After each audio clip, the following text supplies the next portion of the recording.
not all Bleems are created equally, or are they, as we take a look at Star Wars Dark Forces, aka this title right here, Bleeming on the Sega Dreamcast. Is it going to be any good?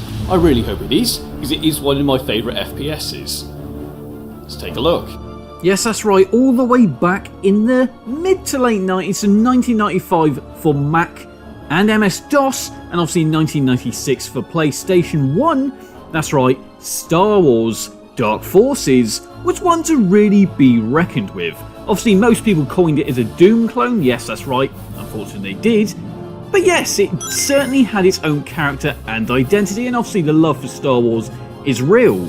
But how does it really translate onto the Dreamcast Bleeming?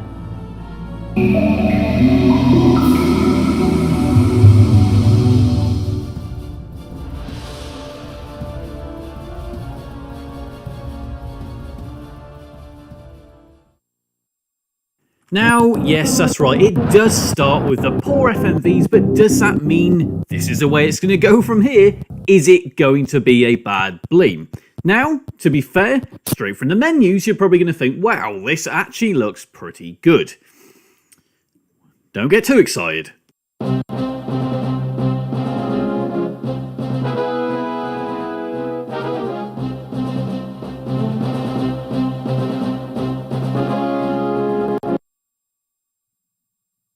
So yes, to be fair, the game actually starts quite well in the sense that it loads pretty quickly, which is great, and it obviously doesn't even need the VMU to actually get going. So yes, that is good. But that's where the good ends. That's right. Unless you stand about a mile back and look at this, you're probably going to tell that this is not what you expected, right?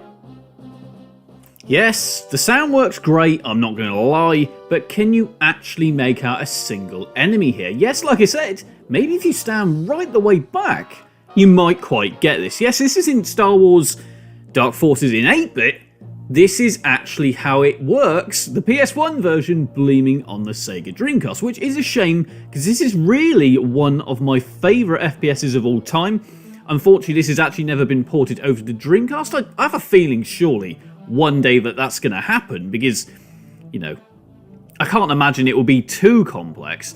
But yes, this is unfortunately the only way you can play Star Wars Dark Forces on the Dreamcast is via a very glitchy Bleem. Like I said, it is a shame because I think ultimately people would love to play this on the Dreamcast. You know, the weird thing is though, the game controls really well. It actually looks very smooth. It doesn't really seem to drop any frames or anything like that. It's just the textures are downright diabolical. So unfortunately it is a bit of a killer here, and yes, unfortunately at this time I can't report it being any good news. Obviously let me know if there's any Bleems you want me to check out on the channel. You know, we check out the bad as well as the good. Like, comment and subscribe. It's Al signing out.